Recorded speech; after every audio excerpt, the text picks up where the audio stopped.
So I'm going to go way back about 10 years ago. I got into doing detox in my clinic. And part of why I got into doing detox in my clinic was because I started to see that certain people were not getting well as quickly as other people. And I couldn't figure out what like the through line was until I started to look at, oh, some people have exposure to a significant amount of toxins. And that exposure actually starts to affect how they heal. And so I started going down this rabbit hole of like, where are all the toxins coming from? And that got really scary really quick. And one of the things that emerged out of that initial discovery was that our mattresses were off-gassing. Our mattresses were holding on to mold. Our mattresses had toxins in them, and we spend so much time on our mattress. It's so challenging, and one of the first things you want to detox or you want to fix and get out of your house.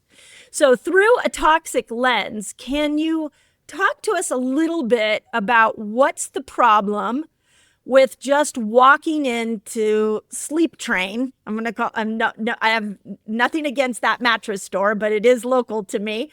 And just buying a mattress because it feels comfortable. What do we need to think about from a toxic standpoint? Well, yeah, definitely great question, and kind of dates back to my experience 25 years ago. How I got into this was my dad was diagnosed with cancer, and he was dealing with a whole lot of environmental reactions and overreactions, and one of them was in the sleep environment. And as we started to kind of figure out what that was, we actually realized that the one element in your home that probably emits the most toxins is the mattress. And more so, at that time I was in Canada, and now I'm in the US, but in the US, there are FR regulations that force manufacturers to put a higher load of toxins to make it a fire barrier. But when I had realized that those toxins that were emitting out of the mattress and what that does to slow down his recovery, what that did to have an overreaction from his body, getting to hives, respiratory issues, it was easy to see when someone is ill, how the body is reacting and overreacting to that. Well said. Yes. It's very difficult for a healthy person because Yes. we all think we're invincible. We're not noticing it. We're not realizing it. As I dug deep into this and developing the essential material specifically for that one purpose of eliminating toxins, I had realized that it wasn't just enough to be organic. And that would be, if we're just addressing the issue of toxins, yes, an organic mattress does the job. But I'm sure as we'll dig a little deeper in, just organic is just one of the elements that you need from a mattress. But absolutely, when we're talking about toxins, one, it makes your again, speaking to about a healthy person who doesn't have intolerances and overreactions to chemicals. Just for the ordinary person going to sleep in a toxic environment, on a toxic bed, you're overworking your central nervous system.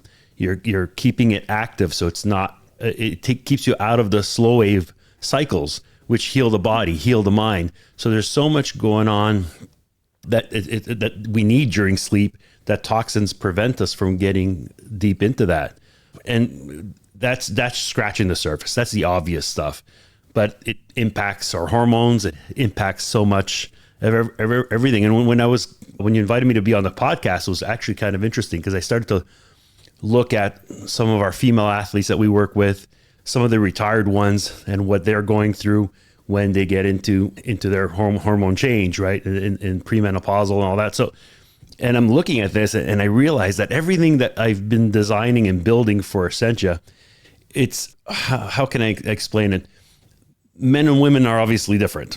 And a lot of the things that I've done for the change for general sleep, the only difference between men and women truly when it comes to sleep is that some of these points are so much more important because of the life changes of women, because of so again, it's a little bit of what helps women will ultimately good for men, but so much more relevant to women. And that Yeah. was one of the things I've realized before coming to the show here. Take it for granted when I'm speaking one-on-one with an athlete. But, when we're talking about a whole category, a whole audience, it's interesting how that came to mind. Yeah, well, it's interesting because toxins do affect women a lot more. And part of that is because of their endocrine disruptors. So, if you have an off-gassing on a mattress of chemicals, those chemicals might actually be like estrogen mimickers that go into a female body while she's sleeping. That body thinks it's estrogen, but it can't use estrogen the same way as its real estrogen. So then it throws off her estrogen levels, Correct. which is actually really detrimental for a menopausal woman who's like holding on to every little bit of estrogen she possibly could have.